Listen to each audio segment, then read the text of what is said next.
1951, a narrow bedroom in Scranton, and the floorboards creak under bare feet. A mother sits on the edge of the bed, holding her daughter's hand. The house smells like the roast from dinner and the pressed cotton of tomorrow's going-away suit. She is about to say 5 things no book will ever repeat. What she whispered that night outlasted every expert who came after her. And by the end of this video, you will know exactly what those mothers said and who made sure their daughters never heard it. This is the story of how a mid-century American woman went from hopeful bride to silent wife. And it begins the night before the ceremony with something almost no one talks about anymore. The unspoken things a 1950s woman was told by her own mother the night before her wedding. 5 quiet instructions that had nothing to do with flowers or table settings and everything to do with surviving a marriage. That is where we start today. A single conversation that shaped decades. From there, we move through the full arc of a mid-century woman's life. We begin with how 1950s women actually found their husbands.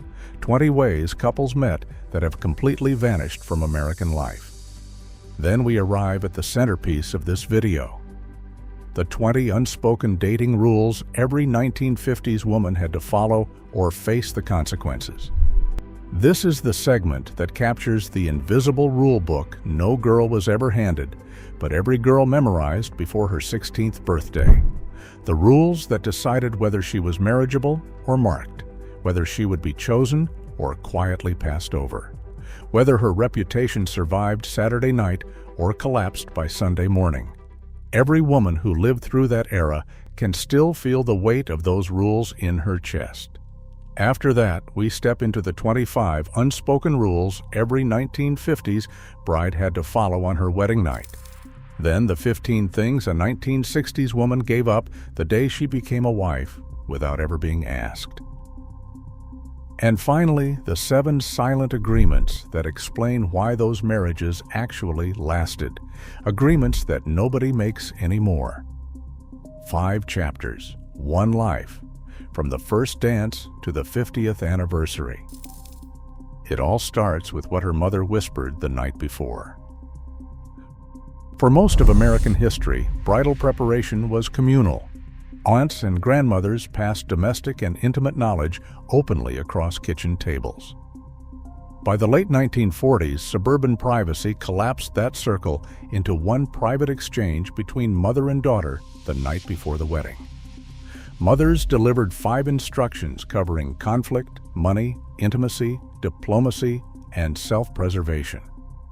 A 1951 Ladies' Home Journal survey found 62% of married women named their own mothers as their most important source of guidance. The post-war advice industry repackaged that free counsel into branded content and dismissed the oral tradition as unscientific. That single bedside conversation held more survival knowledge than a shelf full of hardcovers. And the women who received it carried those 5 quiet instructions into marriages that outlasted every trend that followed. But a mother sitting on the edge of a bed did not appear out of nowhere. She was shaped by an entire world of unwritten rules that started long before the proposal. Picture a kitchen table in Dayton, Ohio. 1952. The oilcloth is wiped clean. A glass sugar bowl sits near the salt shaker. A woman stands at the counter slicing bread for tomorrow's lunchboxes, and she is thinking about the conversation she just had with her daughter. Not about homework, about how to sit at a soda fountain, about what to say when a boy offers to walk you home, about when to laugh and when to stay quiet.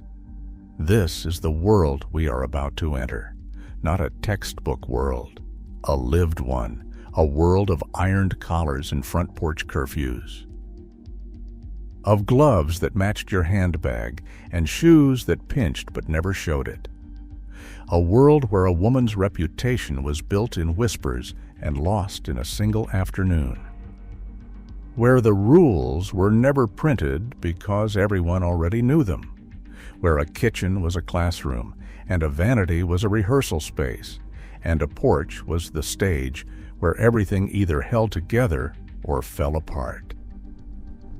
These 5 segments follow the arc of one woman's life from the moment she first locked eyes with a boy across a church social to the decade when her marriage became the quietest and most durable thing in the house.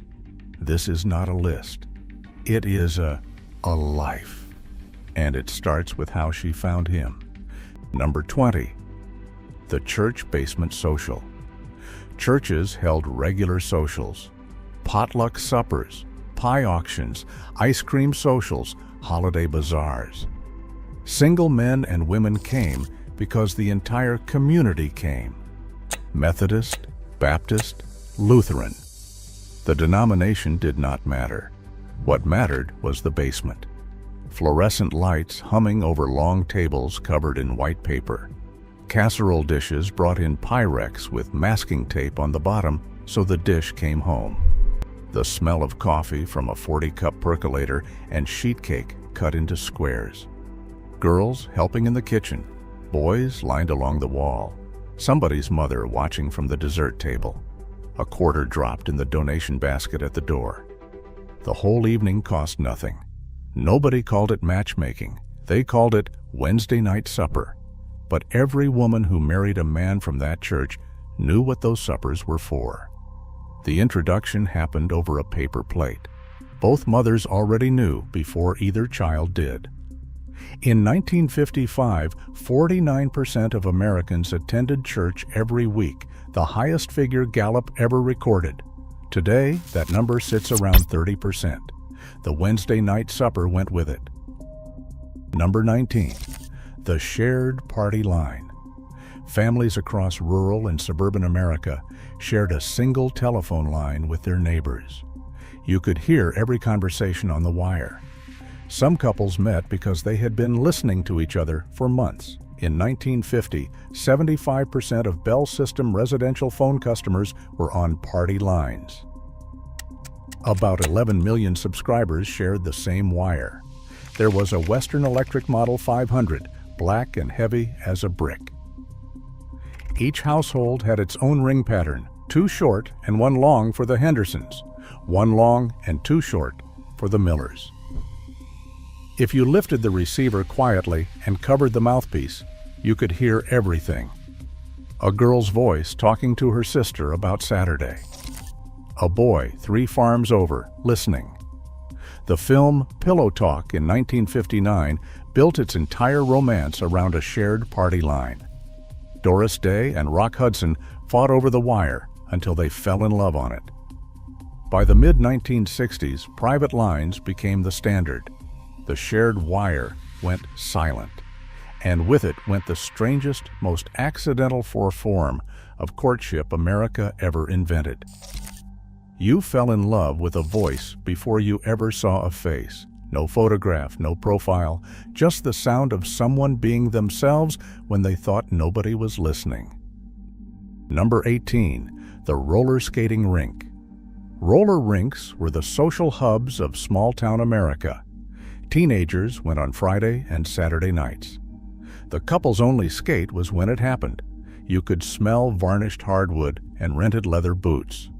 Organ music played before the DJ switched to 45s. Admission was 50 cents. Skate rental was a quarter. The overhead lights dimmed for the couple's skate. A boy rolled up beside a girl he had been watching for half an hour. He held out his hand. She took it. For 3 minutes, under a rotating mirror ball, they held onto each other at 15 miles an hour. Neither one let go. The rink was the only place a boy could hold a girl's hand in public without anyone raising an eyebrow. The excuse was balance. The truth was something else entirely. Number 17. The soda fountain. The drugstore soda fountain reached its peak between the 1920s and the 1950s. For a generation, it was the center of American social life. Rexall, Walgreens, the corner drugstore with a marble counter and chrome stools that swiveled, a cherry Coke for a dime, a chocolate malt for 15 cents. The man behind the counter in his white paper hat, pulling the chrome handles. A courting couple sharing one glass with two paper straws. A boy slid onto the stool next to a girl he recognized from school. He said nothing remarkable. She laughed anyway. He bought her a second Coke. 10 cents to change a life. Then sodas were bottled and sold everywhere. People stopped coming to the counter. When the soda fountain closed, the only place in town where a boy could sit next to a girl without a reason closed with it.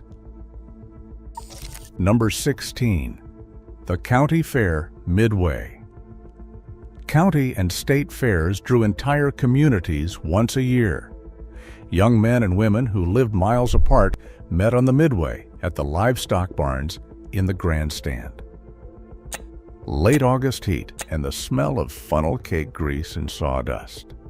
The Ferris wheel lit against a darkening sky. A boy won a stuffed bear at the ring toss for 35 cents and gave it to a girl standing 3 people back. She did not know his name. She carried that bear home in the bed of her father's pickup. The tilt-a-whirl threw them against each other.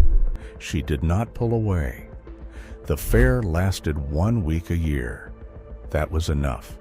Some families drove 40 miles on dirt roads to get there, not for the rides, but for the chance to be seen.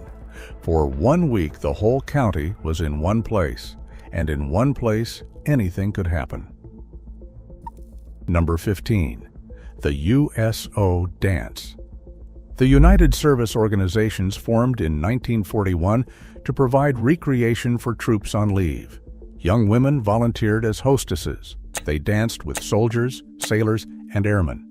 Many married the men they met on that floor. Big band music on a scratchy PA system.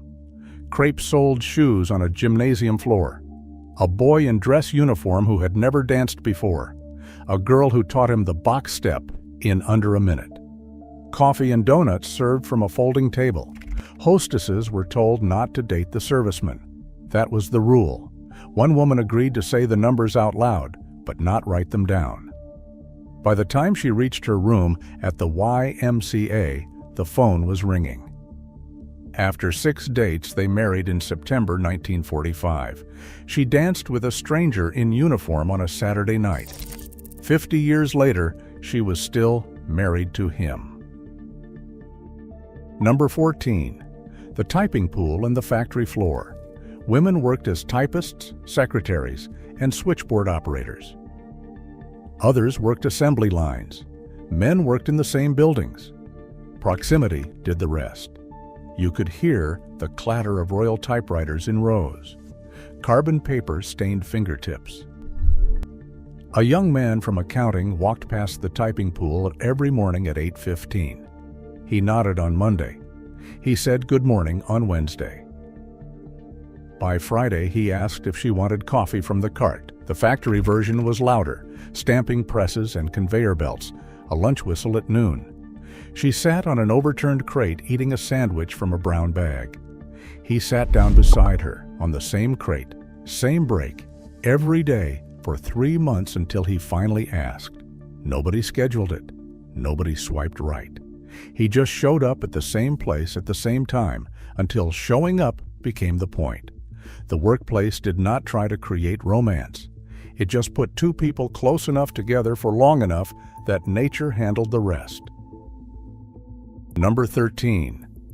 The boarding house dining table. Young people who moved to cities for work often lived in boarding houses, rooming houses with shared meals. They met at the breakfast table, at dinner, on the front steps. $7 a week for a room and 2 meals a day. A landlady who ran the house like a captain runs a ship. Boarders sat at a long table at 6:30 sharp. Pot roast on Tuesday. Meatloaf on Thursday. A young woman from Scranton with a secretarial job. A young man apprenticing at the machine shop on Broad Street. They passed the breadbasket, said excuse me, and learned each other over months of suppers eaten 3 feet apart. There was no first date. There was no grand gesture. Just a slow accumulation of small moments. the way she held her coffee cup, the way he always stood when she entered the room. Intimacy built not from excitement, but from repetition. By the time he asked her to walk with him on a Sunday afternoon, she already knew the answer. She had known it since the second week. Number 12. The Woolworth's lunch counter. Woolworth's 5 and dime stores had lunch counters where anyone could sit down for a cheap meal.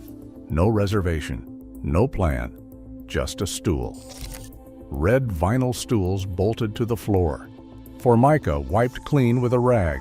Grilled cheese for 15 cents. Coffee for a nickel. First come, first served. You sat next to whoever showed up. A girl who came in every Tuesday and ordered the same thing.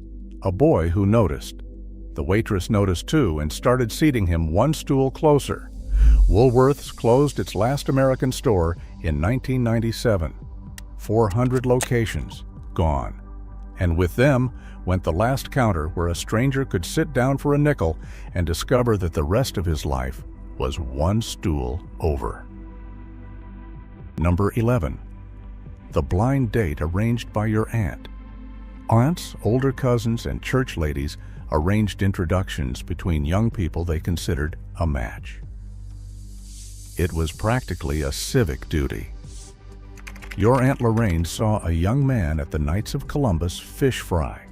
He worked at the phone company, had good posture, and did not drink. She got his mother's name from someone at the parish and called on Monday. By Thursday, your mother told you to put on your good dress. You were going to Aunt Lorraine's on Saturday, and a young man named Gerald would be there. You protested, and then you went. Gerald brought flowers for your aunt, and he pulled out your chair. You married him in 11 months. It was not romantic, and it was not spontaneous. It was an older woman who survived her own marriage, deciding she was qualified to start yours. She was usually right. Number 10. The high school dance. The high school dance was where going steady began. Homecoming, prom, Sadie Hawkins. A gymnasium draped in streamers and paper lanterns strung from the basketball hoops. The band was 5 boys from the junior class who knew 4 songs. He put his class ring on a chain around her neck. That ring weighed half an ounce and meant everything. A slow dance at arm's length because the chaperone was watching. Going steady in the 50s required a visible token, a class ring, a letterman sweater, something the whole school could see. She wore his ring on a chain for 6 months. Then she wore his name for 50 years. Number 9. The hayride. Churches and farm families organized hayrides every autumn. Flatbed wagons were pulled by a John Deere tractor along country roads at dusk, and young people sat in the hay in the dark together. A John Deere pulled a flatbed stacked with straw bales. A kerosene lantern hung on the back rail. The smell of dry hay, October air, and Wrigley's spearmint gum filled the night. 15 teenagers packed onto the wagon. Somewhere past the Miller farm, when the lantern swung the other way, a boy put his arm around a girl's shoulder. She let it stay. The chaperone was up front on the tractor and could not see a thing. The wagon rolled for an hour through back roads that had no streetlights, just stars, the low rumble of the engine, and the sound of somebody laughing in the dark. By the time the tractor turned back toward the church parking lot, 2 people who had barely spoken that morning were holding hands under a horse blanket. An entire courtship started, and no one spent a dime. Number 8. The Saturday Night Dance Hall. Public dance halls operated in nearly every American town. Admission was low, the floor was open, a live band played on a wooden stage. The hardwood floor was dusted with cornmeal to make the shoes slide. 50 cents for men, 25 cents for women. He crossed the floor to ask her to dance. She could say no. She could say yes. If she said yes, they had 3 minutes of music, his hand on the small of her back, and a conversation held close enough to smell her ivory soap. A slow number at the end of the night decided who was driving whom home. No swiping, no matching. Just a man walking across a room, in front of everyone he knew, asking a woman to dance.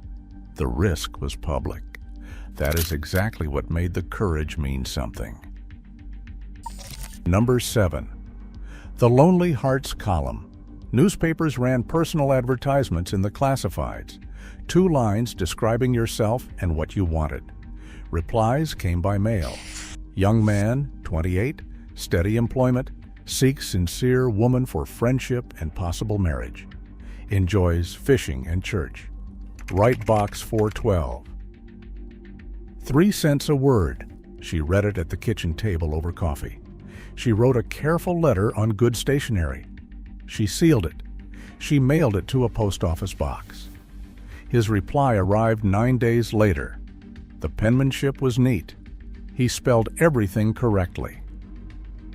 That mattered. They call it a dating app now.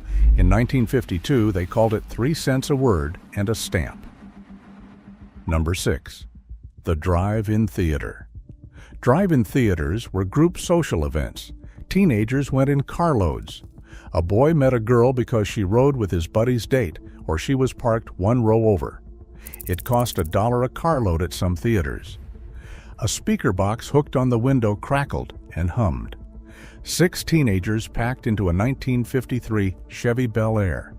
2 couples and 2 singles. The boy in the back had never met the girl up front. By the second feature, they were sharing popcorn and pretending to watch the screen. At their peak, 4,000 drive-in theaters operated across America. About 330 remain. And with them went the only place where a car full of teenagers could arrange an introduction without a single adult knowing.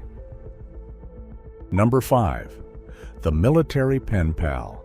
During and after the wars, young women wrote letters to servicemen they had never met. Churches and the Red Cross organized the introductions. Some of those letters became marriages. A 3-cent stamp, a name and serial number pinned to a church bulletin board. She wrote to a soldier in Korea she had never seen. He wrote back from a tent on a hillside with a pencil stub. The letters took 2 weeks each way. She described the weather in Indiana. He described nothing about the war. Over 6 months, they built a version of each other made entirely of words. When he stepped onto her porch with his duffel bag, she recognized his handwriting before she recognized his face. A letter is a commitment. You cannot unsend it. You cannot edit it at midnight. It arrives in your own hand and says exactly what you meant. Number 4. The Sunday evening walk. In towns across America, families walked after supper on Sunday evenings, down Main Street, past the park, along the sidewalk. Young people saw each other, nodded, stopped, talked. 6 o'clock in June. The dishes done. The screen door banging shut. A girl in a pressed skirt walking the same 4 blocks she had walked every Sunday since she was 12. A boy on the opposite sidewalk who tipped his hat. He crossed the street and fell into step beside her. They walked the 4 blocks twice and said almost nothing. He walked her home. He came back the following Sunday and the one after that. No car, no money, no plan. Just a sidewalk and the willingness to walk the same direction and see what happened. Number 3. The Fraternal Lodge Dance. The Elks, the Moose, the VFW, the Knights of Columbus. Every fraternal organization held regular dances and dinners. Members brought families, young people met. The Elks Lodge on Route 9, gravel parking lot and a neon sign out front. Dinner dance on the first Saturday of the month. Prime rib, $2.50 a plate, a 4-piece combo on a riser in the corner. His father was an elk.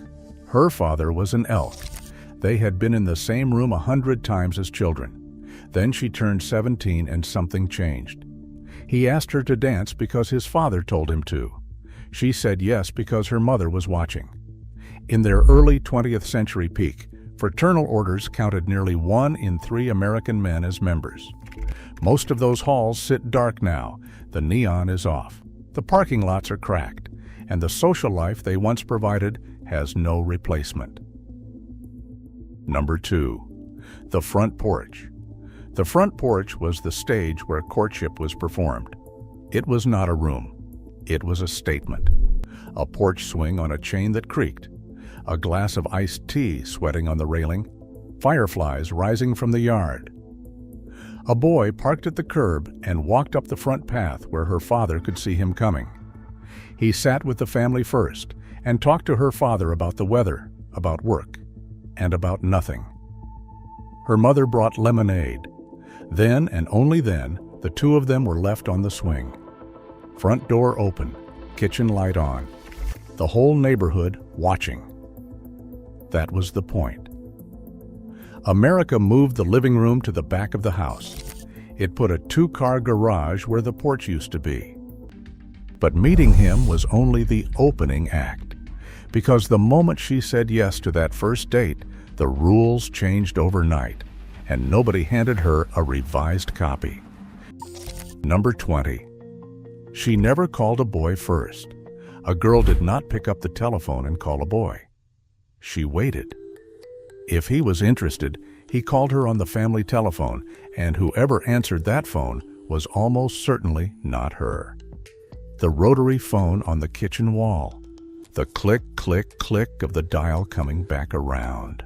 The long cord that barely reached the hallway. Her little brother listening from the next room.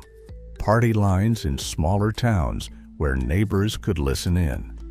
17 magazine told girls plainly how to chase men until they catch you.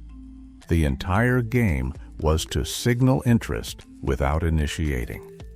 A glance across the cafeteria, a comment to his friend's sister, but never, under any circumstance, a direct phone call. It was absolutely unheard of for a woman to be so bold as to ask a gentleman on a date. If a girl called a boy's house, his mother answered, and his mother told every other mother at church on Sunday. The news spread faster than any gossip column ever could in a small town where everyone already knew your name. That telephone was not a device. It was a test of patience. And patience, in those years, was how a girl proved she understood her own worth. She did not chase. She chose from among those who had the nerve to dial. The consequence was plain. Only women considered floozies were forward enough to ask a guy out on a date first. That word, forward, could follow a girl through her entire high school career. One phone call to a boy's house, and the assumption was made, not by the boy, but by his mother. And mothers had long memories. Number 19. She never accepted a last-minute date. If a young man wanted to ask a lady out for a Friday night movie, he had to inquire by Wednesday at the very latest. Asking someone for a date the day of was a big no, and it was considered to be in very poor taste. A girl who said yes to a Saturday call on Saturday afternoon was telling the world she had nothing better to do. A woman's popularity depended on building and maintaining the impression that she was greatly in demand. Turn down requests made at the last minute. Be seen with popular young men in the right places. Cultivate the appearance of a full calendar. The girls who mastered this never appeared desperate, and desperation was the one thing no amount of beauty could overcome. Saying no to a last-minute date was not playing games. It was protecting something invisible, the perception that her time had value. A girl who was booked was a girl who was wanted, and a girl who was wanted had options. That was the unwritten math, and every girl understood it by the time she turned 15.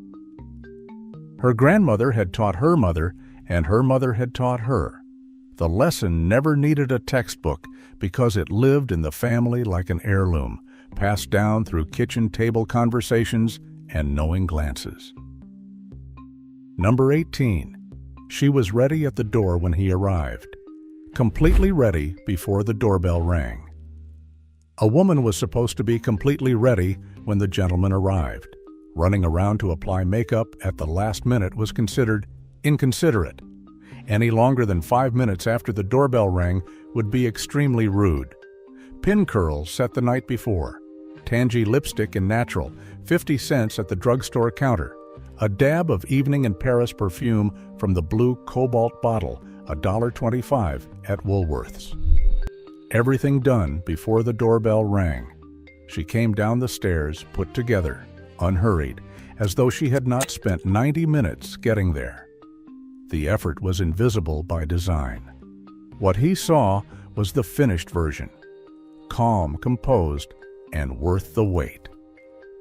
That was the craft, not vanity, presentation. The illusion of effortlessness was the highest skill a young woman could master in those years. Making a boy sit on the couch with her father for too long turned the evening awkward before it started. But worse than that, a girl who kept people waiting was labeled difficult, and difficult was a word that closed doors before they ever opened. Number 17. She introduced every date to her parents. In the 1950s, it was customary for girls to introduce all dates to their parents before heading out the door. It was not optional. Teen dating guides encouraged girls to only go out with people their families had met and approved of. The boy standing in the living room, her father rising from his chair. What school did he attend? What church did he attend? What does your father do? The mother in the kitchen doorway, drying her hands on a dish towel, saying nothing but seeing everything. Marion Barclay's Teen Guide to Homemaking, published in 1961, stated it clearly. It is a good idea to have your family meet and approve of the people you know. A boy who could not look her father in the eye was a boy who had something to hide. That introduction was not a formality. It was an inspection. Skip this step, sneak out, meet him at the corner, and her mother would tell the neighbor's mother. By Wednesday, every parent on the block knew she was seeing someone without approval. Unapproved dating was one step from being unsupervised, and that was one step from being talked about. Number 16. She wore the right thing and dressed for his mother. A girl dressed for a date, but the real audience was not the boy. It was every adult who saw her. His mother, most of all. A cotton dress with a Peter Pan collar, saddle shoes for the soda fountain, low heels, and a cardigan for the picture show. A circle skirt for the dance, not too full, not too tight. Hemline at the knee or just below. The Sears Roebuck catalog devoted pages to dresses suitable for dates, with options running from cotton day dresses to more formal evening wear. Her mother ironed it. Her grandmother checked the neckline. No bare shoulders unless it was a formal. Red lipstick or a red dress on a younger girl raised eyebrows. The wrong outfit could disqualify her before she ever opened her mouth to speak a single word. She was not dressing for his approval. She was dressing to pass a test she might never be told she was taking. The way his mother looked at her hemline in the church vestibule 3 Sundays later would decide whether she was ever invited to Sunday dinner. Show up with too much skin, and she was that kind of girl.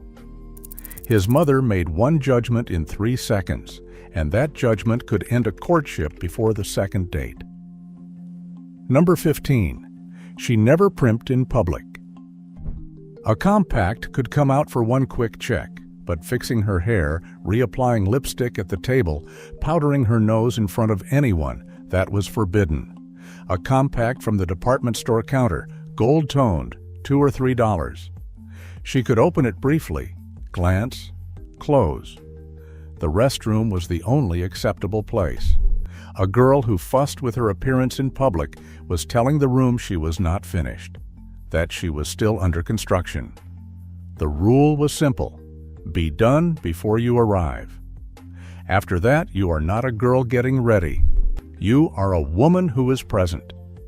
Vanity on display suggested insecurity, and insecurity was something a well-raised girl never let the world see. Number 14. She let him order for her. It was considered rude for a woman to place her order directly with the waitstaff. She told her date what she wanted, and he relayed it. The diner booth at Howard Johnson's. Red vinyl seats. She looked at the menu, decided, leaned in, and told him quietly. He spoke to the waitress.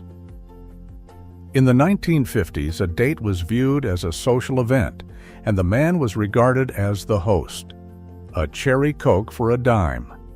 A grilled cheese sandwich, 20 cents. He ordered both without hesitation. The waitress wrote it down and never once looked at her for confirmation, because that was how it was done. She did not surrender her preference. She communicated it. The difference is everything. He was the voice at the table. She was the one who decided what that voice would say. Number 13. There were foods she would not eat on a date. No corn on the cob, no spaghetti, too much twirling, too much risk. No fried chicken eaten with the hands, no lobster that required cracking and picking. Nothing that dripped, nothing that splattered, nothing that demanded a second napkin. A dating guide from the British magazine Woman's Own warned that fruits could cause embarrassment in restaurants.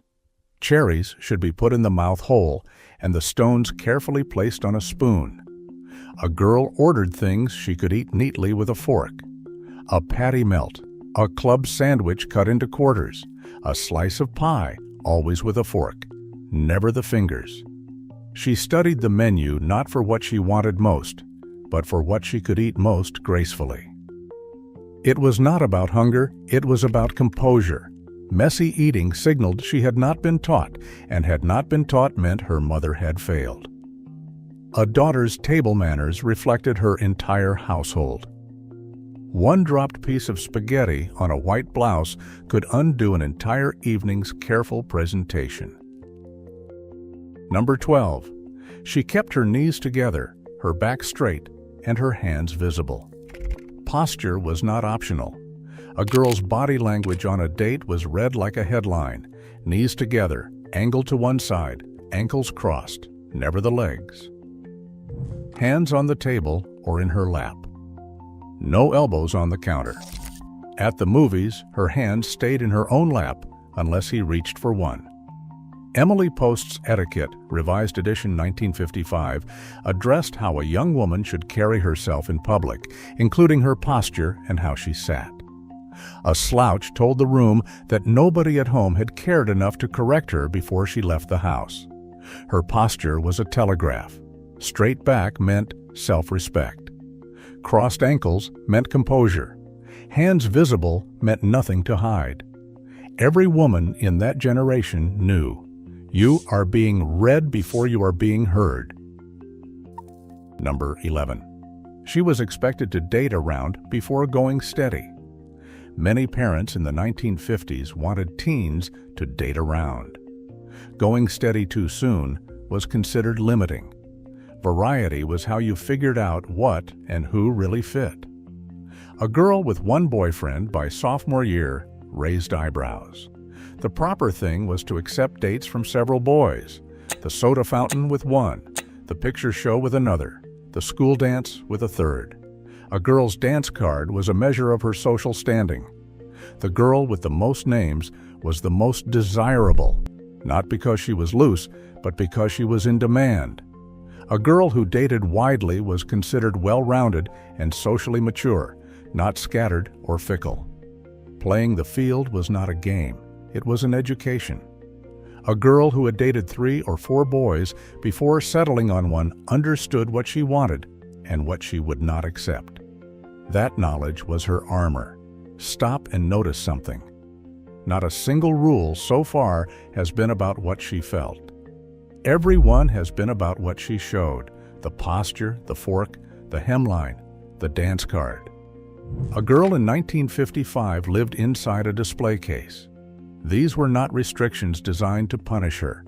They were the grammar of a language every woman was expected to speak fluently. Composure was not a performance.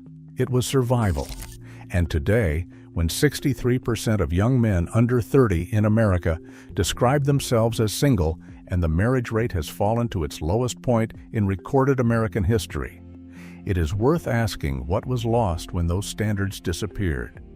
Not the rigidity, not the silence, but the structure, the clarity, the sense that someone was watching because someone cared.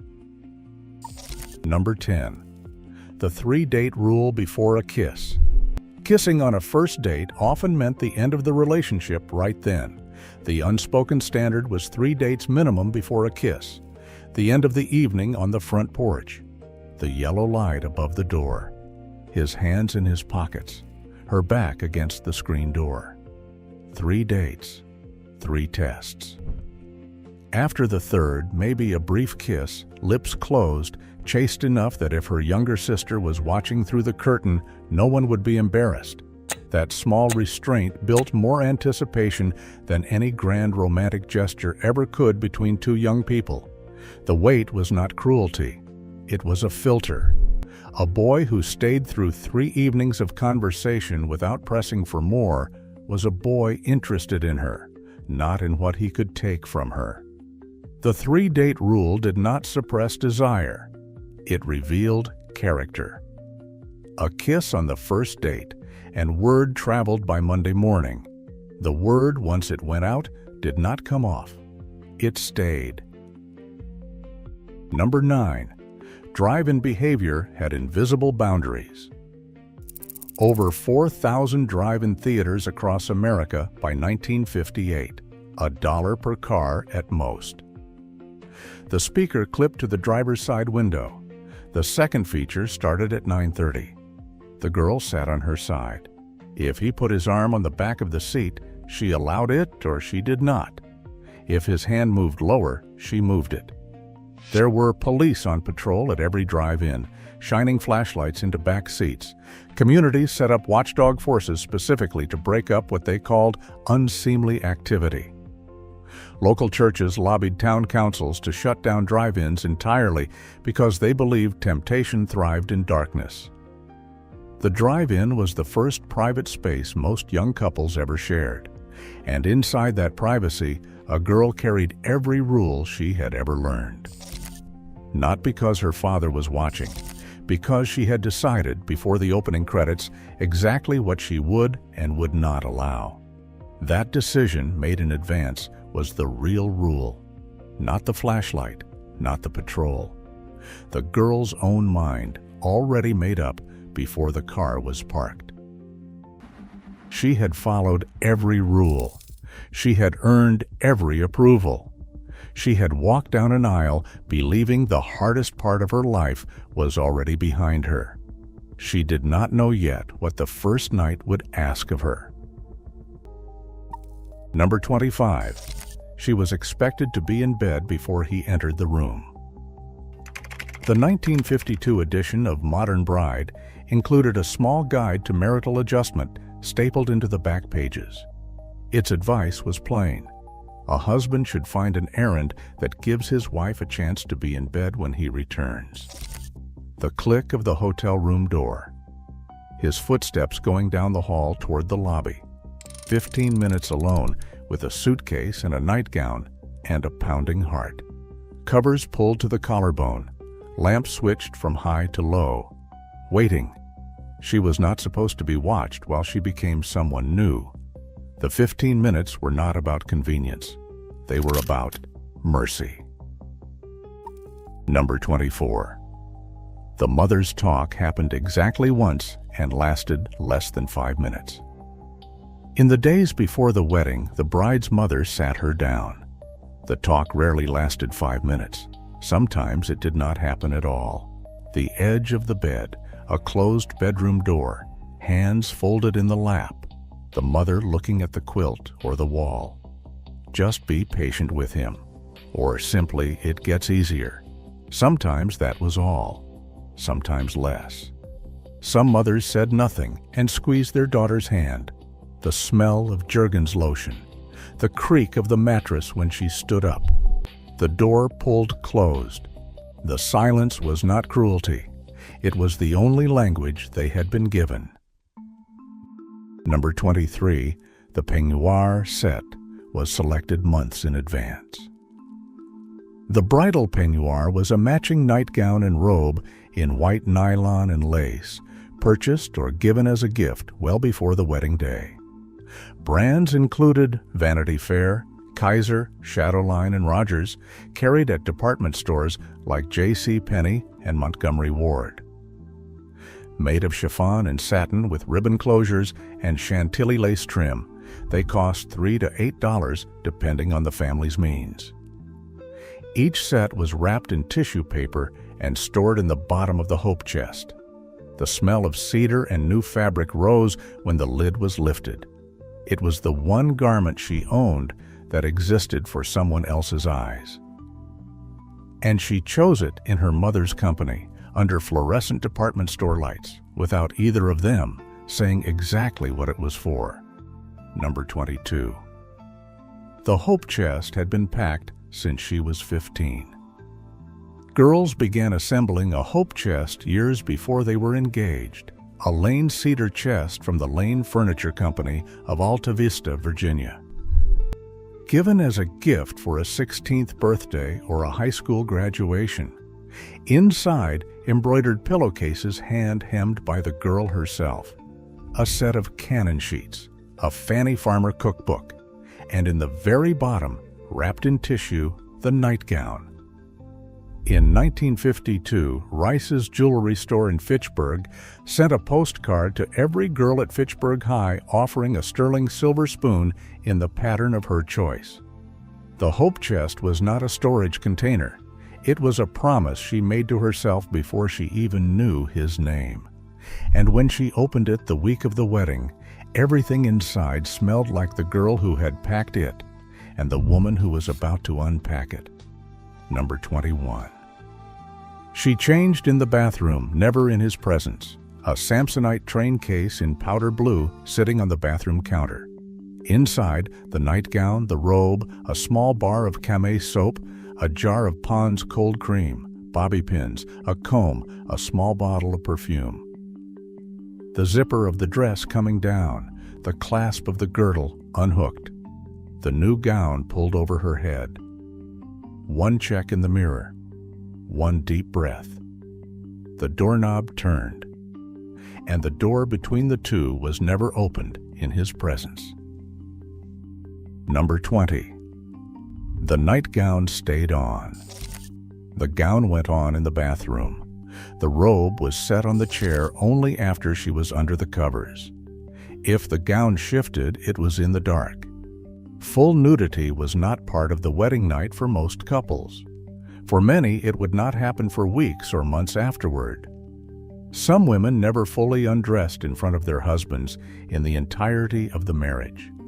Modesty was not shame. It was a form of self-possession that no one had to explain and no one dared question. 6 rules in, and every single one involved a closed door, a drawn curtain, or a lowered light. The entire architecture of the 1950s wedding night was built on one principle: privacy was sacred. That instinct is almost gone now. We confess everything. We broadcast everything. The 1950s bride kept one night to herself, and she took it to her grave. Number 19. The lights went off before anything began. The room was dark. That was not a preference, it was protocol. The bedside lamp turned off, the thin line of light from the bathroom if the door was not fully shut, the faint glow of a motel vacancy sign through the curtain, the sound of breathing and sheets, and nothing else. The 1950s hotel room did not have a dimmer switch. It had an on and an off. In the dark, neither of them had to perform. They could simply be two people, frightened and hopeful, beginning something enormous without an audience. That was the gift the dark gave. Number 18. white was the only acceptable nightgown color. Not ivory, not pink, not pale blue. White, the same color she had worn to the altar. White nylon, white lace, white satin ribbon at the empire waist. The color meant the same thing in the church and in the bedroom. Black negligées existed in the pages of Fredericks of Hollywood catalogs. But they did not exist in respectable suitcases. Not on the first night. The color was not a suggestion. It was a declaration. And every woman in the family knew what it declared without a word being spoken. Number 17. She was not supposed to know anything. A respectable bride was expected to arrive at the wedding night with no sexual knowledge. Even if she had some, she was to act as though she had none. No health class that covered the subject. No frank conversation from any adult. An older married cousin might have whispered one sentence and then been shushed. If a girl found a passage in a library book, she read it standing in the aisle and put it back on the shelf. What she knew in fragments. None of it was supposed to show. Ignorance was not a failure of education. It was proof she had been raised right. And the weight of that proof sat on her shoulders alone. Number 16. The marriage manual was read in secret. Many couples owned a copy of Dr. Van de Velde's Ideal Marriage, its physiology and technique. The English translation was reprinted 46 times and sold well over 500,000 copies. A plain cloth cover. Dense clinical language packed with jargon that ordinary people could barely follow. The term he used for kissing was buccolingual contact. Many editions carried an insert stating that the sale of the book was strictly limited to members of the medical profession. She read it after he fell asleep. He read it in the men's room at work.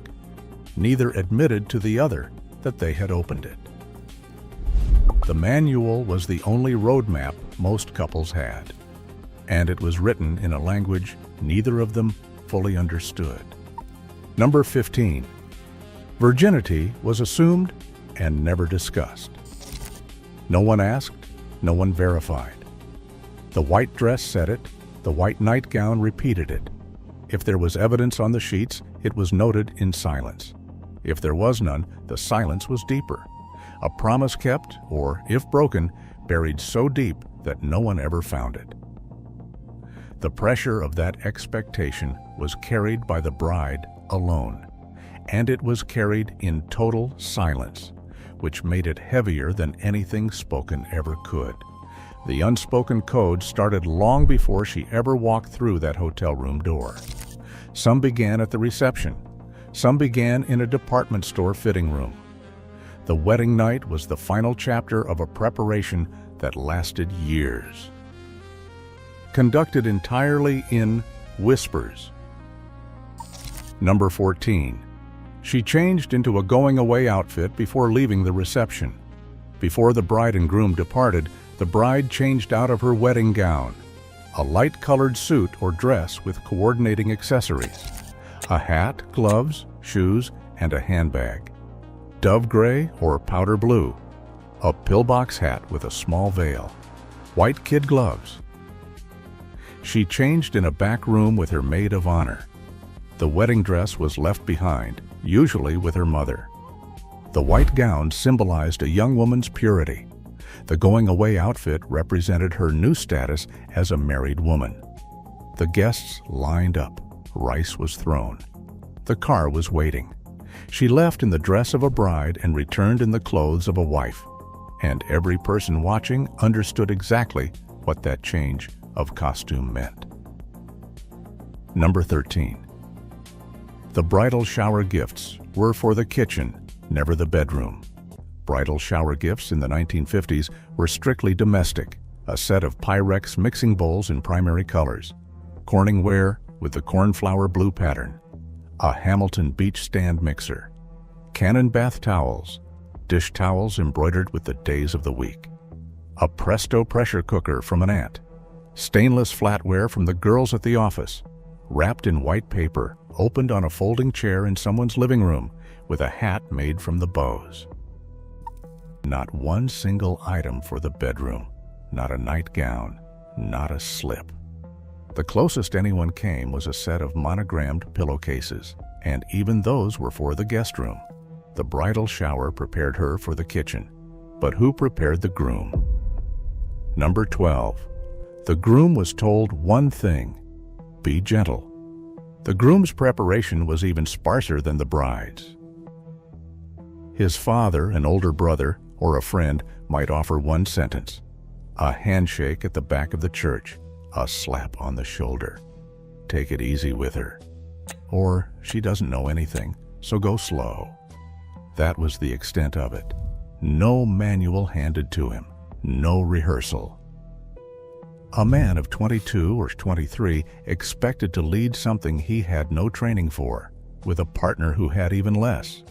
His knowledge likely came from barracks talk if he had served, or from a dog-eared paperback hidden under a mattress. He carried his own burden that night, and nobody ever thinks to ask about it.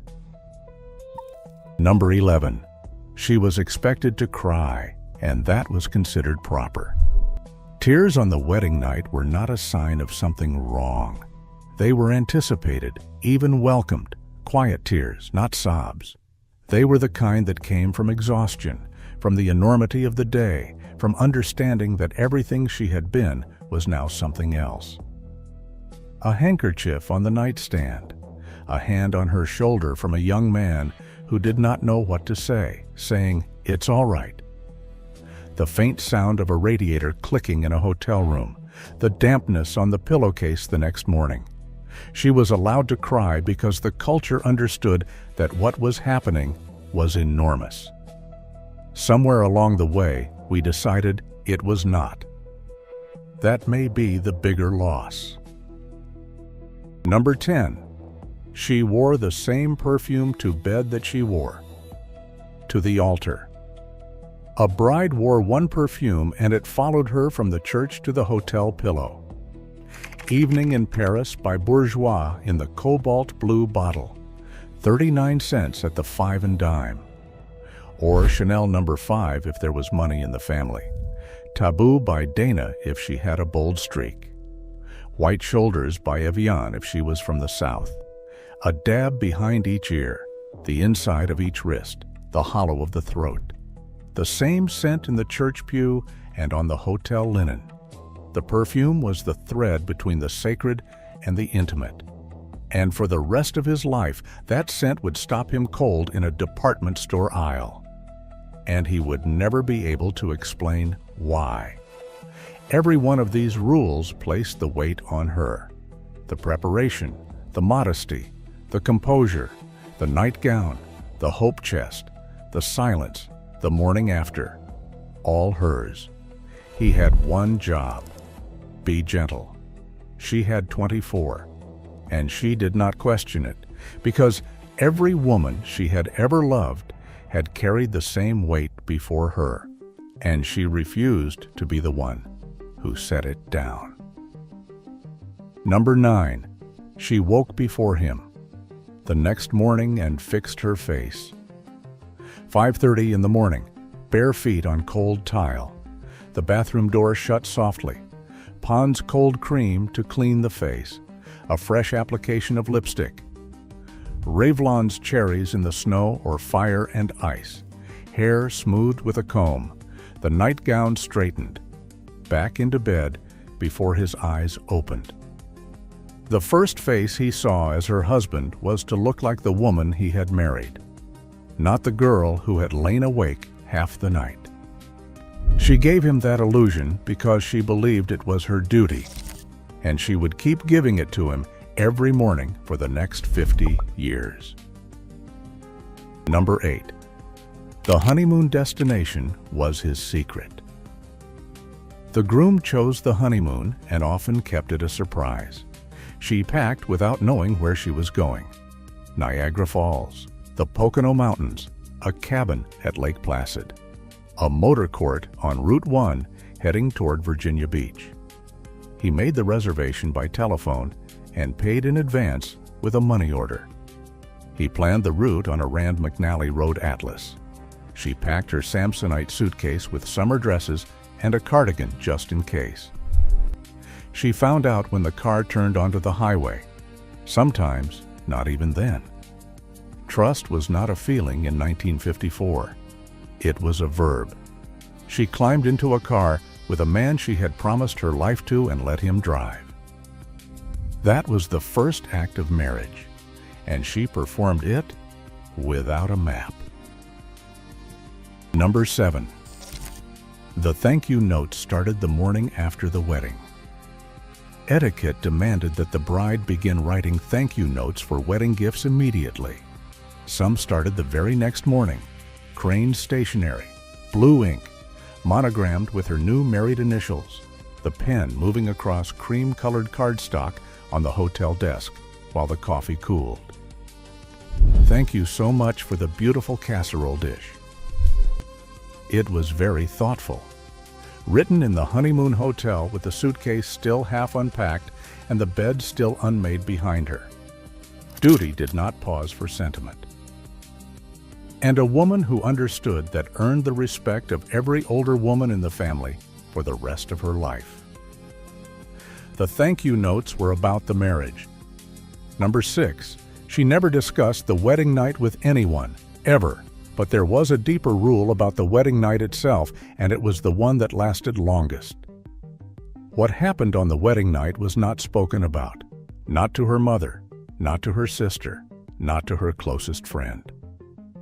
The silence was immediate and permanent. A mother calling the hotel the next day. "How is the room, dear?" "Fine, Mama." A sister searching her face over coffee a week later. A best friend asking nothing but looking for everything. A smile, a change of subject. The door closed and stayed closed for 50 years. She kept the silence not because someone told her to. She kept it because the night belonged to her and to him alone. And in a world that was already beginning to demand that everything be shared, she held on to this one thing and never let it go. Number 5. Her own pleasure was not part of the conversation. The 1952 Modern Bride stated plainly that most young wives do not experience fulfillment in the early days of marriage and should not be distressed by its absence. In one study of several hundred wives, fewer than 25% reported such an experience within the first weeks. The concept of a woman's physical enjoyment did not appear in any mainstream bridal publication of the decade. She was counseled to give, not to expect. A generation of women gave everything on the first night and were told to expect nothing in return. Not because they did not want, because they were told their wanting was beside the point. Number 4. Twin beds were considered perfectly respectable, even for newlyweds. Many newlywed couples slept in twin beds. This was not unusual. It was considered proper. Lucy and Ricky Ricardo in separate beds on national television. The Sears catalog advertising matching twin bed sets for the master bedroom. Hotel honeymoon suites with 2 single beds side by side. A nightstand between them. The Hollywood production code requiring separate beds for any married couple shown on screen. The 6-inch gap between mattresses. The arm that reached across it in the dark. The twin beds were not about distance. They were about decorum, and the crossing of that narrow gap required more courage than any double mattress ever would. Number 3. The decorated car announced it to the entire town. The getaway car was decorated by the groomsmen with tin cans, streamers, and shoe polish messages. A 1953 Chevrolet Bel Air with "just married" in white shoe polish on the back window. Tin cans tied to the rear bumper clattering on the pavement. Old shoes knotted to the fender for luck. Sometimes messages the groomsmen thought were clever. The racket, all the way down Main Street.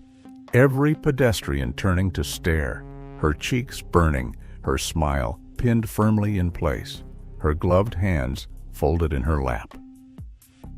The car announced to the entire town what was about to happen behind a closed door that night. And she rode in the passenger seat with her back straight and her dignity intact. That kind of composure cannot be taught. It can only be inherited. Number 2, if she had questions, she asked no one. A bride with questions about the wedding night had no one to ask. Not her mother, who could barely form the words. Not her doctor, who was almost certainly a man. Not a book she could be seen purchasing. Not a teacher, not a pastor, not even a married girlfriend, who might have helped but could not bring herself to speak plainly. The questions lived inside her and stayed there. What would it feel like? Would it hurt? Would she disappoint him? Was there something wrong with her for wondering? She carried every question alone into that room. And when it was over, she carried the answers alone too. A private library of experience that no one ever asked to borrow, and she never offered. Number 1. The only real preparation was her mother sitting on the edge of the bed the night before the wedding, in household after household across America. The mother came into her daughter's room and sat on the edge of the bed. She may have said almost nothing of substance, but she was there. The creak of the bedroom door at 10 o'clock, the familiar weight settling onto the mattress. The sound of a mother breathing beside a daughter who was still, for a few more hours, a girl. Maybe she smoothed the hair from her forehead. Maybe she straightened the quilt. Maybe she said, "You are going to be just fine," and meant it with everything she had. The room smelled like Jergens hand lotion and fresh linen. The hall light cut a yellow line across the floor. Neither of them said what they really meant. Both of them understood it entirely. That woman on the edge of the bed had once been the girl underneath the covers. And her mother before her. And her mother before that. A chain of women sitting in the dark, saying almost nothing, giving everything. The lesson was never in the words. It was in the weight on the mattress. And for most girls, it was enough. 25 rules, not one published, not one signed, not one taught in a classroom or stamped on a card. Passed from woman to woman in kitchens and bedrooms, in glances, in the things that were never said. And somewhere right now, an old woman remembers every one of them. Not because someone reminded her, because some things you carry in your body, not your mind. And they never leave. The wedding night did not end when the lights went out. It ended the next morning when she stood in a kitchen that was no longer her mother's. And what she gave up from that morning forward was something she would never be asked to name out loud. Number 15, her paycheck. Most women left their jobs the week of the wedding. Many employers required it.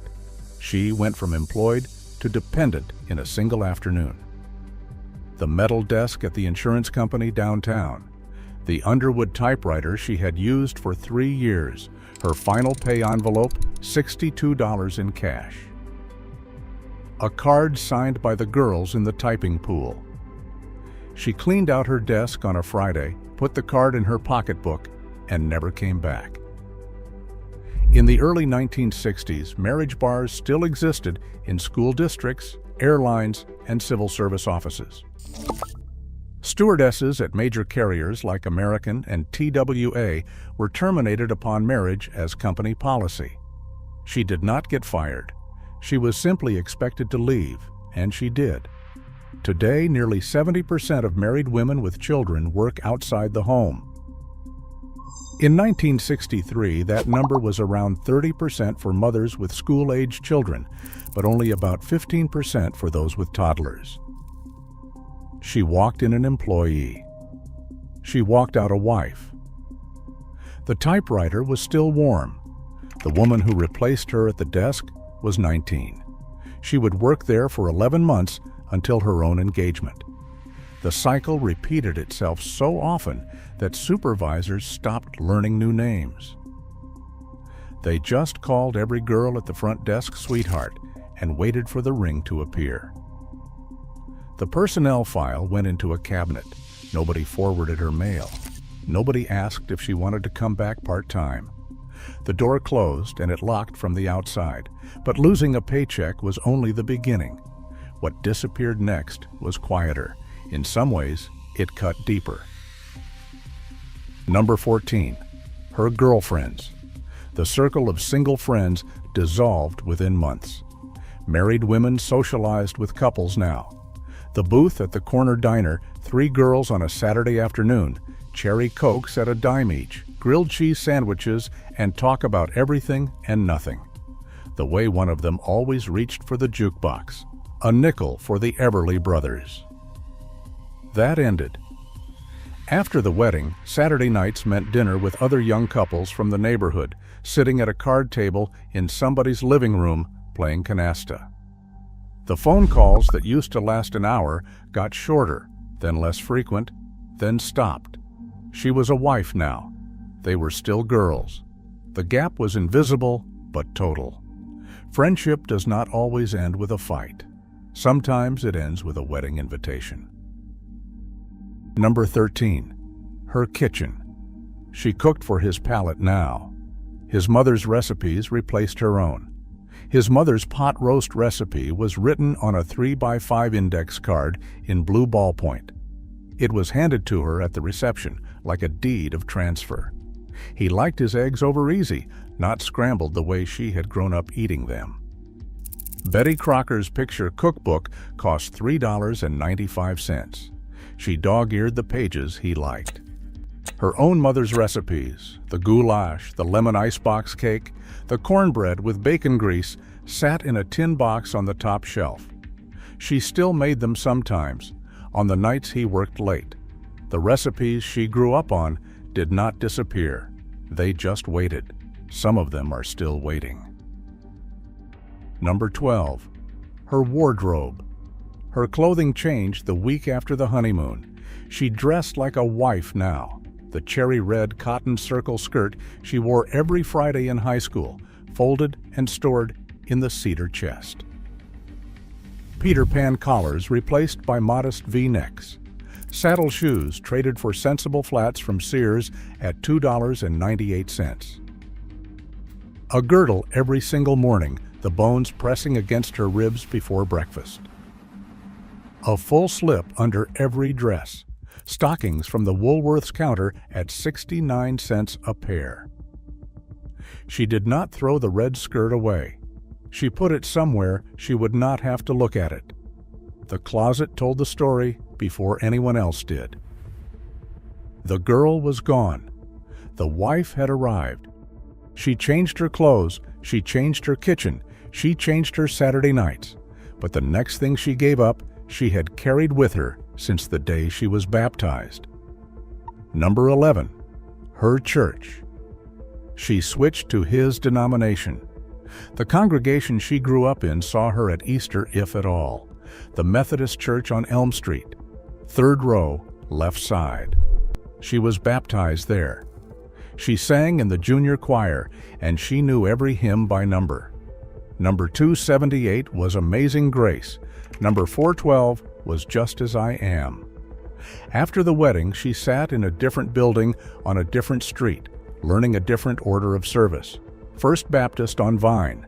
She learned it by the second month. She smiled through it. Her mother still sat in the 3rd row on the left side of the Methodist Church on Elm. The space beside her never quite filled again. 5 things in, and notice what they share. None of them appeared on the marriage license. No lawyer read them aloud. No minister mentioned them at the altar. They were the fine print of a contract written in custom, not in law. Every woman in 1963 signed that contract, because her mother had signed the same one and her grandmother before that. The terms were inherited like a kitchen table. Nobody questioned the table.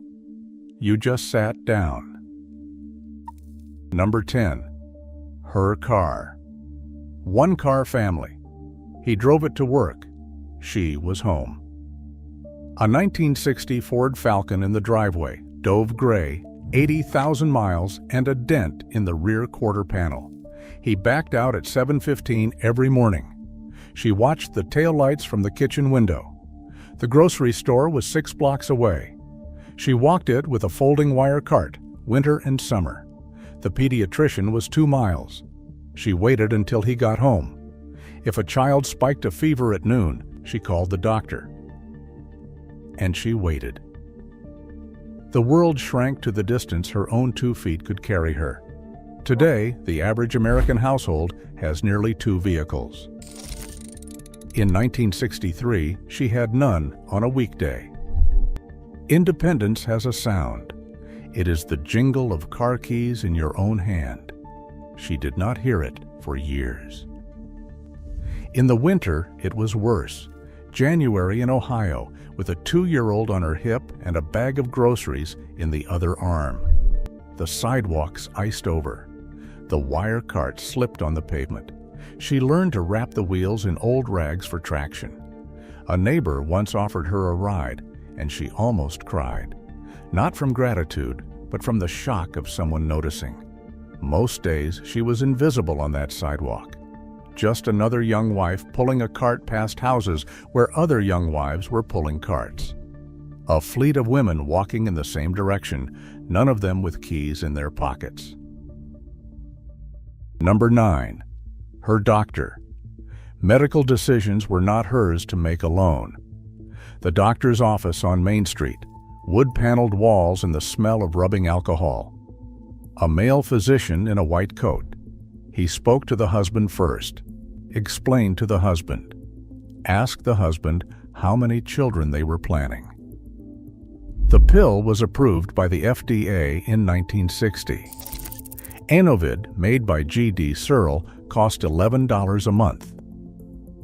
But many doctors would not write the prescription without the husband's knowledge.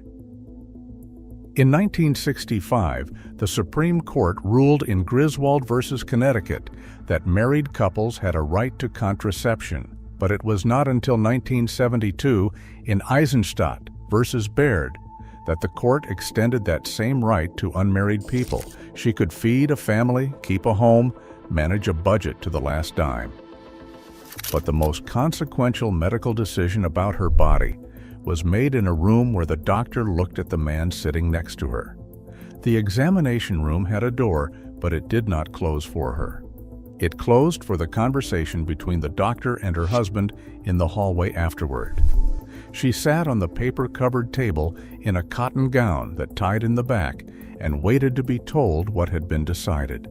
The stethoscope was cold against her chest. The questions were not directed at her. How is she sleeping? Is she eating well? As though she were not sitting right there in the room, as though the body being discussed belonged to someone else entirely. She answered anyway. Nobody wrote down what she said. She lost her doctor's attention, but there was a quieter loss that came once a year, every November, that nobody ever talks about. Number 8. Her holiday table. Christmas and Thanksgiving moved to his mother's house. Her mother's Thanksgiving table, the one she had sat at every November of her life. The Corelle dishes, the green bean casserole made with Campbell's cream of mushroom soup at 23 cents a can. The cranberry sauce still holding the shape of the can. The folding chairs brought up from the basement. After the wedding, all of that belonged to someone else's Thursday. Thanksgiving was at his mother's house now. His mother's turkey, his mother's yeast rolls. Her own mother set one fewer plate. She drove over on Wednesday afternoon, helped peel potatoes, and left before the meal. A holiday table is not furniture, it is a head count, and someone always notices who is missing. Number 7. Her bedroom. She had a room of her own since childhood. That ended on the wedding night and never came back. The twin bed with the white chenille bedspread. The vanity mirror with the oval frame and the postcards tucked into the glass. The shelf with the high school yearbook and the dried corsage from junior prom. The door she could close, the quiet that came with being the only person in a space that was entirely hers. That ended. She would share a bed, a dresser, a closet, a bathroom for decades. She would not sleep alone in a room again until she was a widow or until the last child moved out. Privacy is not a luxury. It is a room with a door that closes and no one on the other side who needs something. She gave hers away at 20. There is a reason women of that generation scrubbed kitchen counters at 11 at night. It was not cleanliness. It was the only hour no one was watching, no one was asking, no one needed. The sponge in her hand was not a tool. It was an excuse to stand still in silence. The fluorescent light buzzing above the sink, the faucet dripping, the house finally quiet. She could hear herself think for the first time since 6 in the morning. And she called it cleaning, because there was no word yet for what she actually needed. Number 6, her signature. She practiced a new signature. The handwriting she had perfected since 3rd grade was suddenly wrong. Palmer method, cursive, every loop and slant drilled into her hand at the schoolroom desk. She had written her name 1,000 times on school papers, library cards, the back of photographs. After the wedding, she sat at the kitchen table with a ballpoint pen and a sheet of lined paper. She practiced writing someone else's name. A married woman in those years was not addressed by her own first name. She was Mrs., followed by his full name, Mrs. Robert J. Henderson. She wrote it over and over until the letters stopped feeling foreign. The old signature, the one she was born with, no longer had a legal address. A name is the first thing a person owns. She changed hers with a pen at a table, alone, the week after the honeymoon. The sheet of lined paper with the practice signatures stayed in the kitchen junk drawer for years. Underneath the rubber bands and the S and H green stamps and the spare house key that fit no lock she could remember. She never looked at it again, but she never threw it out either. Somewhere on that page was the exact moment the old handwriting became the new one, the line where muscle memory surrendered. You could see it if you looked closely. The first few attempts were stiff and uncertain, the letters too large.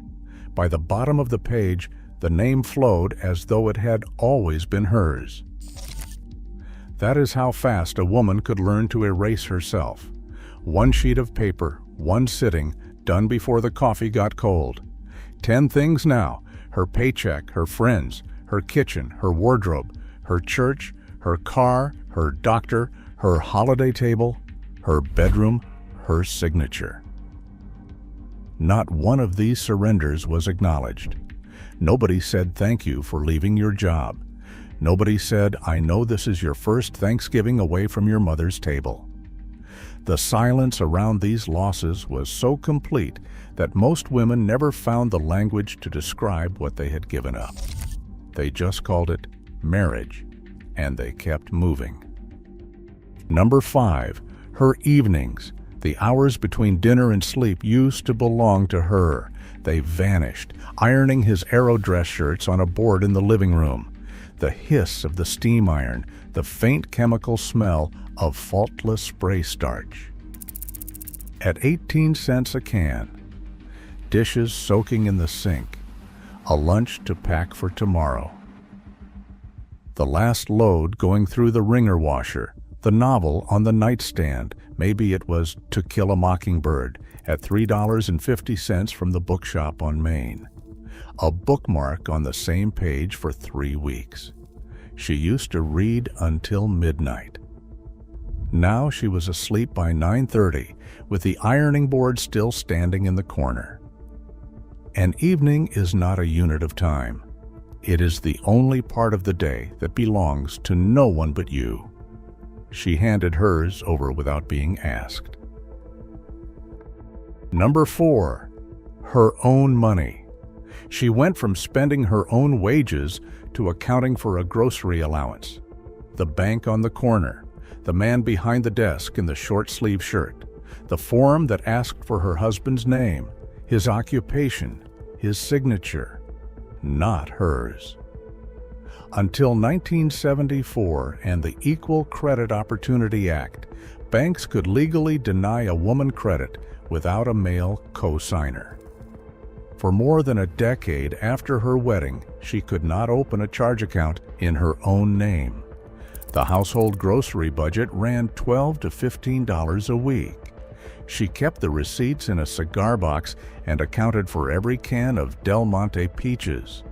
The $5 bill she kept folded in the zipper compartment of her pocketbook was the only money in the world that was truly hers. Today, a woman can walk into any bank in America and open an account with nothing but her own name. 60 years ago, the woman buying groceries at the A&P could not sign for a store charge card without her husband's permission. There is a difference between sharing money and asking for it. She knew which one this was. That $5 bill had a history.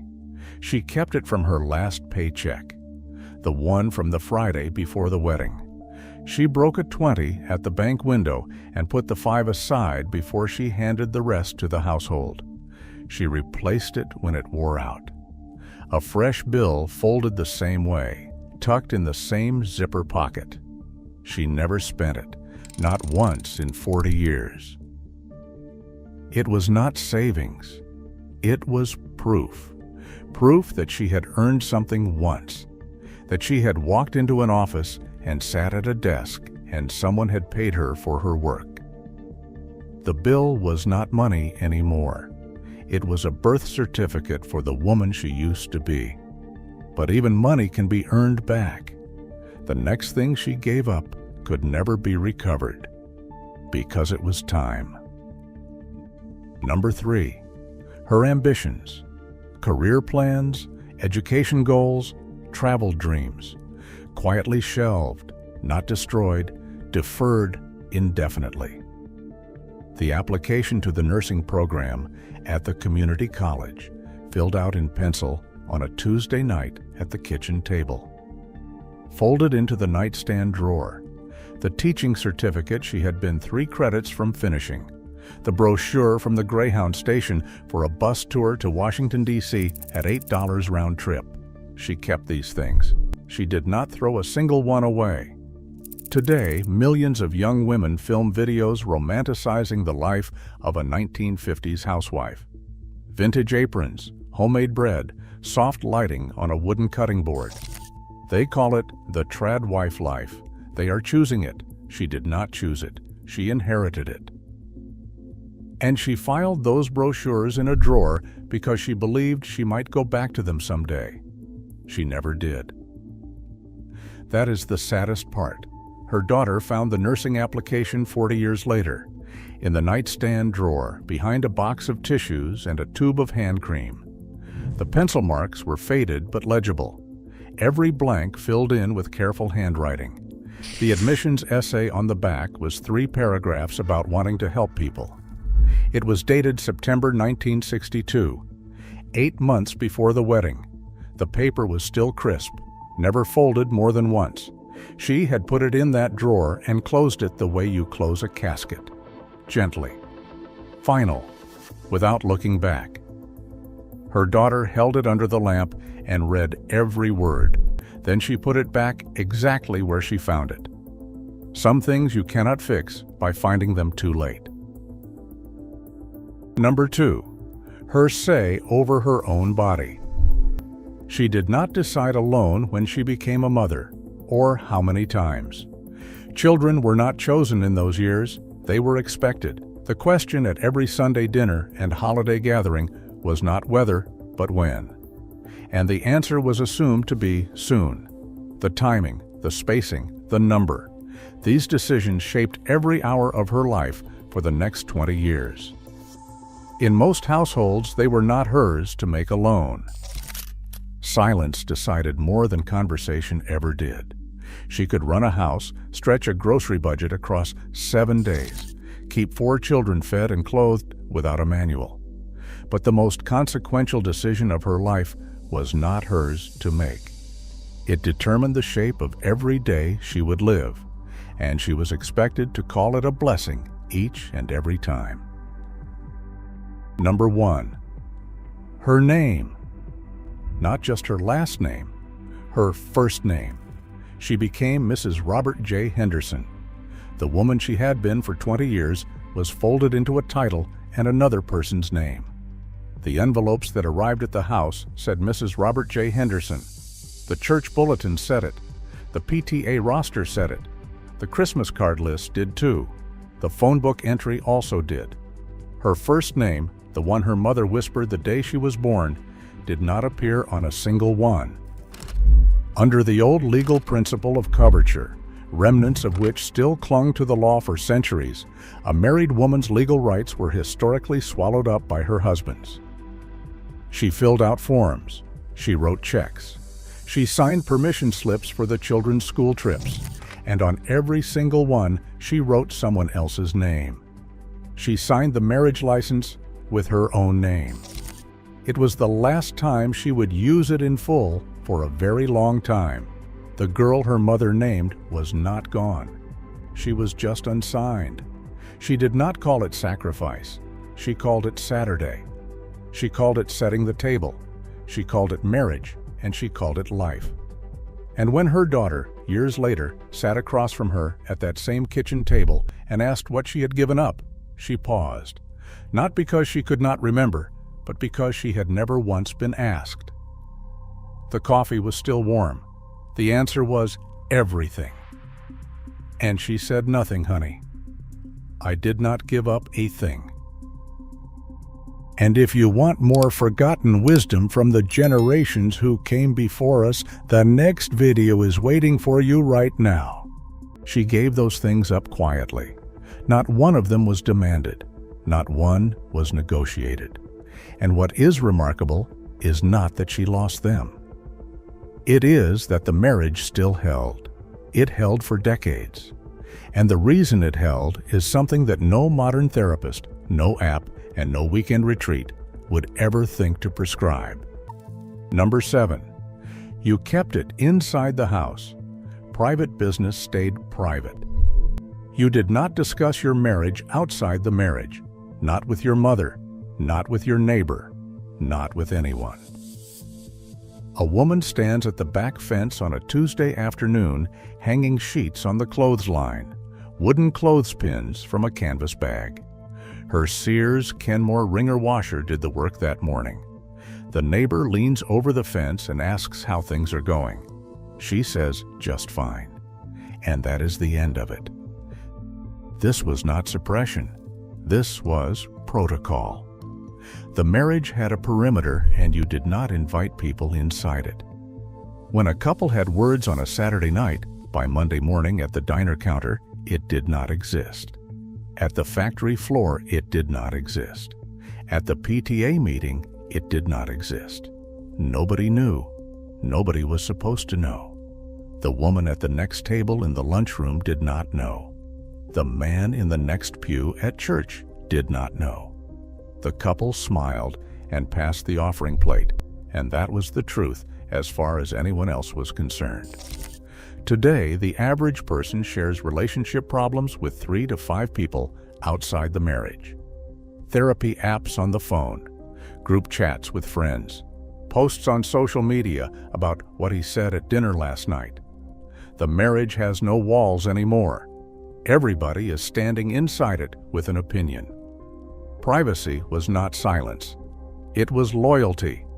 You did not hand the neighbors ammunition against the person you chose. The fence around the yard was also the fence around the marriage. Both were built by the same hands, but loyalty was not only about what you kept hidden, it was about what you showed, every single day. And that started at the mirror. Number 6. You never stopped trying to look right for each other. Both of them made a small, quiet effort every day to be presentable, not for the outside world, for each other. She touched up her lipstick before he came through the door. Revlon Fire and Ice, 49 cents at the drugstore counter. A dab of evening in Paris perfume behind each ear. Bourgeois sold it in those cobalt blue bottles at the dime store for $0.25. On a regular Tuesday, for no occasion at all. He shaved again before supper, even when he had already shaved that morning. A splash of aqua velva on the jaw. A clean undershirt pulled from the drawer. Brill cream at a dime a tube. Old Spice in the white ceramic bottle, 65 cents. The daily effort cost pennies. The message it carried cost nothing at all. A 1955 housekeeping guide advised women to freshen up before their husbands arrived home. Take 15 minutes, it said. Touch up your makeup, put a ribbon in your hair, be fresh-looking when he walks in. People laugh at that now. But the principle underneath it went both ways. He was doing the exact same thing at the sink. Both of them were trying, every single day. It was not vanity. It was a telegram that required no words. I still see you. You are still worth the trouble. The comb through the hair before sitting down to supper was a language the whole country spoke. And when that language stopped being spoken, something important went quiet in American homes. Not all at once, slowly. The way a porch light burns out and nobody replaces the bulb. But the effort to look right for each other was not the biggest daily promise they kept. There was something that happened every evening that held the entire structure in place, and it happened at a table with 4 chairs and a pot roast in the center. Number 5. You sat down at that table every single night. Supper was at the same time in the same seats every evening.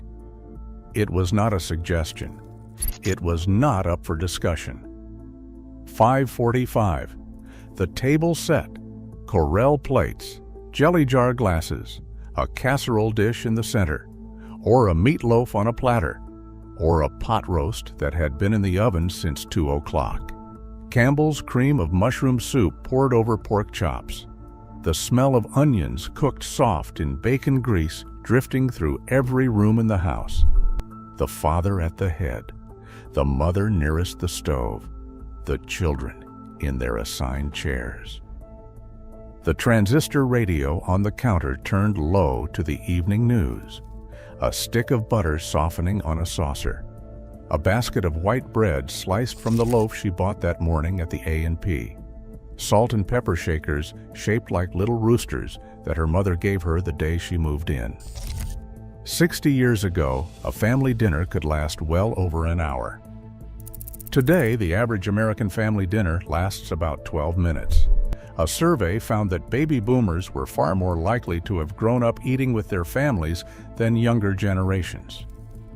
Only 38% of Generation Z adults say their family ate together regularly when they were young. Over the past 3 decades, family time at the dinner table has declined by more than 30%. The table was not where you discussed your feelings. It was where you proved every evening that you still belonged to the same unit. Nobody asked if everyone felt like being there. Everyone was there. That was the whole point. The table was not furniture. It was a contract renewed every evening at 5:45. 3 agreements in, and notice what they have in common. Not one requires you to talk about your feelings. Not one demands a breakthrough or a difficult conversation. They require showing up, closing the door, setting the table, pulling a clean shirt from the drawer. These were not emotional strategies. They were structural ones. The marriage was not maintained by understanding. It was maintained by repetition. A house is not held together by inspiration. It is held together by the nails driven in on the first day and never pulled out, but the structure needed something underneath it, something practical that kept the whole operation moving forward without a daily argument. And in every house, on every block, it worked the same way. Number 4, you divided the work and you did not resent the division. Each person had a role. The roles were clear. You did not debate them. You did not take turns. You just did them. He mowed the yard with the Craftsman reel mower, $12.95 from the Sears Roebuck catalog. He changed the oil in the Ford on Saturday morning. He fixed the screen door hinge in October. He shoveled the walk before dawn when the street was still dark and the porch light was the only thing burning. She ran the household like a dispatcher. Meals planned and cooked, laundry folded, children dressed and delivered.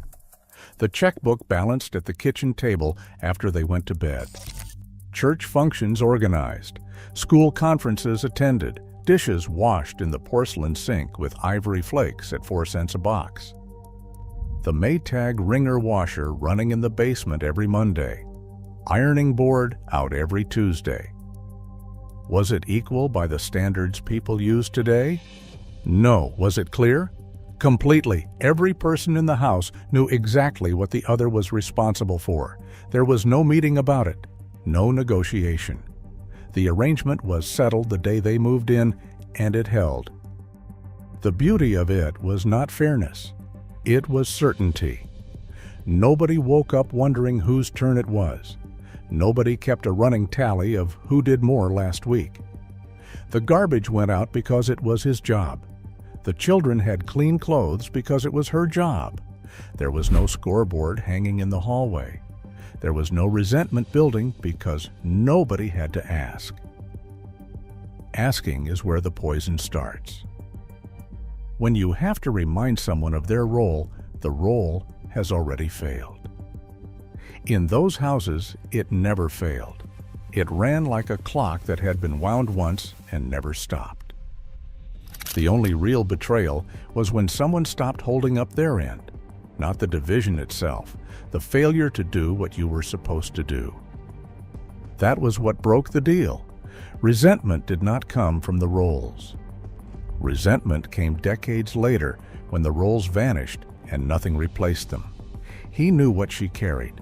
She knew what he carried. At the end of every day, they sat in the same room and neither one owed the other an explanation. The house ran because two people ran it, not because they discussed running it, because they ran it. But even in the most orderly house, things went sideways. Money ran short. Words came out wrong. Somebody crossed a line that should not have been crossed. And the question that decided whether the marriage would survive was never about what happened. It was always about what happened the next morning. Number 3, you forgave without being asked and without making a scene. When something went wrong, and things went wrong regularly, you did not convene a hearing. You did not demand a formal apology. You let it go, quietly. He came home 2 hours late on a Friday night. She had kept his plate in the oven, covered with aluminum foil. She set it on the table when he came through the door. She did not ask where he had been. He sat down. He ate. By the next morning, everything was fine. Not because they had talked it through, but because she had decided to let it pass. And he knew she had decided, and that was enough. She burned through the grocery money on a winter coat at J.C. Penney's. $14.95. A full week of roast beef and milk and bread gone in one afternoon. He noticed. He said nothing. She wore the coat to church on Sunday.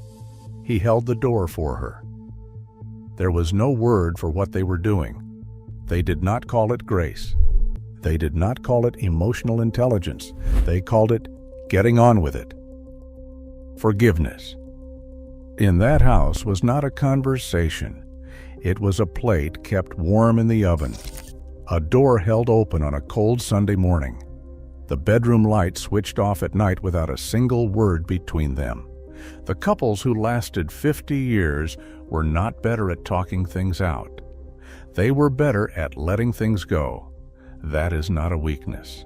It is a skill this country has nearly forgotten. Today, people rehearse their grievances. They write them down. They bring them to a professional and pay $150 an hour to read them aloud in a room with a box of tissues on the end table. They keep receipts. They time-stamp every wound. They build a case like a lawyer preparing for trial. And then they wonder why the other person feels like an opponent instead of a partner. You cannot litigate your way into a peaceful home. You can only forgive your way there. And forgiveness is faster when it does not require a speech. But forgiveness only works if you show up the next morning and the morning after that and every morning for the rest of your life. The hardest agreement on this list has nothing to do with what you felt. It has everything to do with what you did when you felt nothing at all. Number 2. You showed up every single morning whether you felt like it or not. Marriage was not an emotion. It was a post you were assigned to. You reported for duty every morning, and you did not walk off because the work was hard or the days ran together. 5:30. The West Clock's Big Ben alarm clock on the nightstand, $3.50 from the hardware store on Main Street. His feet hit the cold floor first, her feet right after. Coffee percolating on the stove in the Corning ware pot, the smell of Maxwell House filling the kitchen before the sun cleared the rooftops. The linoleum cold under bare feet, the window above the sink still dark. A dog barking somewhere 3 houses down. There were mornings they did not like each other, whole weeks sometimes, maybe longer. But the coffee was still made. The lunch pail was still packed and set by the door. The children were still dressed and walked to the bus. The furnace was still checked before anyone else in the house was awake. The car was still scraped clean of ice while the sky was still black, his breath hanging in the air under the carport, her shadow moving behind the kitchen curtain. In 1950, 65% of American women were married. That was not 65% of women waking up every day filled with joy. That was 65% of women who got up and did it anyway. And the men beside them did the exact same thing. Marriage was not the feeling you had about the other person on any given Tuesday morning.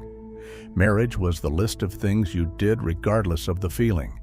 The coffee poured, the shirt pressed, the driveway shoveled, the screen fixed without being asked.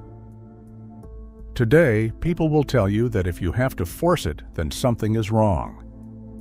In 1950, the belief was the opposite. If you have to force it, you are doing it right, because nothing worth keeping survives on the days you feel like giving it. It only survives on the days you do not. Duty is not a word people use anymore. It sounds stiff. It sounds cold. But duty is the reason the lights stayed on and the children had 2 parents at the breakfast table every single morning. That is not cold. That is the steadiest kind of love a person can give. 6 agreements and not one of them has mentioned the word love. Not once. No talk of communication. No vulnerability. No being emotionally present or holding space. Every relationship expert on television today would say this list is missing something critical. But these 6 agreements built marriages that lasted 40, 50, 60 years. Not every year inside them was happy. But the structure held, and the children who grew up in those houses knew exactly what a kept promise looked like. They watched it happen every morning before school. The country that was built on those kept promises has spent the last 50 years searching for a replacement.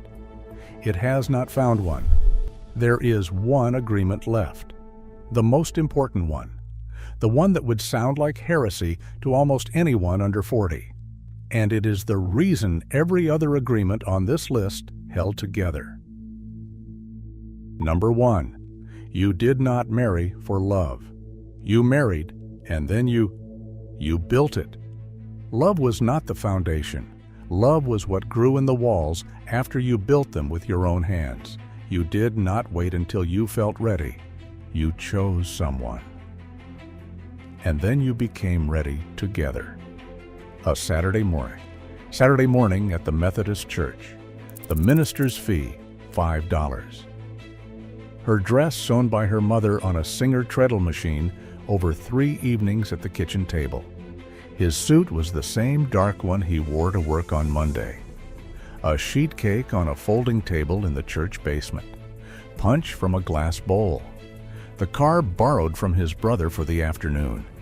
The entire wedding cost about $250. Today, the average American wedding costs over $30,000. Brides now spend more on the dress alone than that entire ceremony cost in 1950. In the 50s, the average first marriage happened around age 20 for women and 23 for men. By today's standards, they were still children. They did not know each other the way couples now believe they need to. They knew enough. They knew the other person was decent, was willing, and would not quit. That was enough to begin. They moved into an 800-square-foot house on a GI Bill mortgage. Monthly payment, $56. 1 bedroom, 1 bathroom, a Formica counter in the kitchen, and a window above the sink that looked out at the yard. They had almost nothing. And over the next 40 years, they built everything.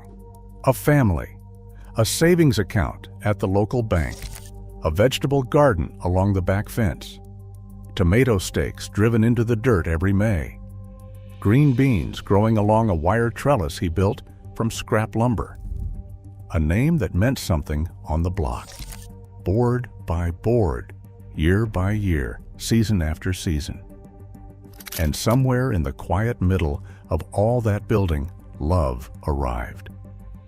Not the kind from the movies, not the kind that announces itself, the kind that comes from carrying the same weight in the same direction for so long that you cannot picture your life beside anyone else. Ask a woman who married in 1952 when she fell in love with her husband.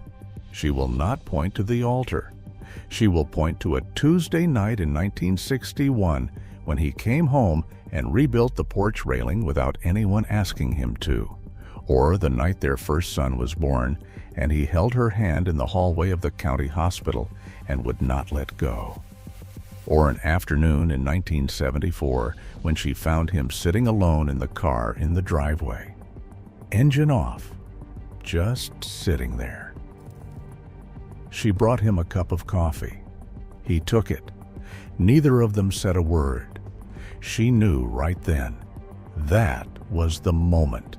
Not the wedding, not the courtship. That quiet, ordinary afternoon in the driveway with 2 cups of coffee and nothing left to prove. Love was not the price of admission. It was the thing you earned by staying, by building, by honoring every silent agreement on this list for years without any guarantee it would pay off. And then one morning you woke up next to the person beside you and realized you could not live without them. The feeling had not been there at the start.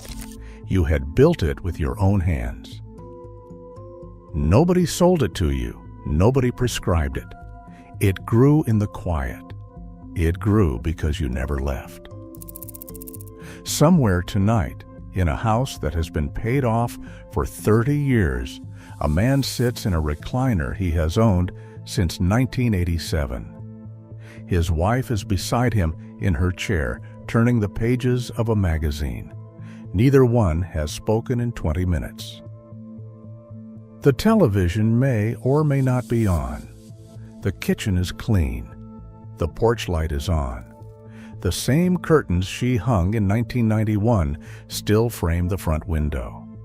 Their grandchildren's drawings are held to the refrigerator with magnets from places they visited together decades ago. Gatlinburg, Branson, Myrtle Beach. A clock ticks on the wall above the hallway. The furnace clicks on, and the house settles around them the way it has every winter for half a century. He reaches over without looking and rests his hand on the arm of her chair. She does not look up from the page. Her hand moves over and covers his. They have been married 53 years, and neither one of them would trade that silence for anything in the world. Every segment in this video, from the mother's whispered advice to the 7 agreements that held a 50-year marriage in place, shares one quality that no modern product can replicate. It was personal. It was handed from one woman who had lived it to another woman who was about to. It cost nothing. It required no expert, and it was never designed to scale. That is precisely why it was replaced. Not because it failed, because it could not be sold. The knowledge was never lost. It was priced out. A mother on the edge of a bed was replaced by a shelf of paperbacks and a therapist's billing code. The advice still works. The women who gave it are still here. We just stopped asking them. They buried it because it was free.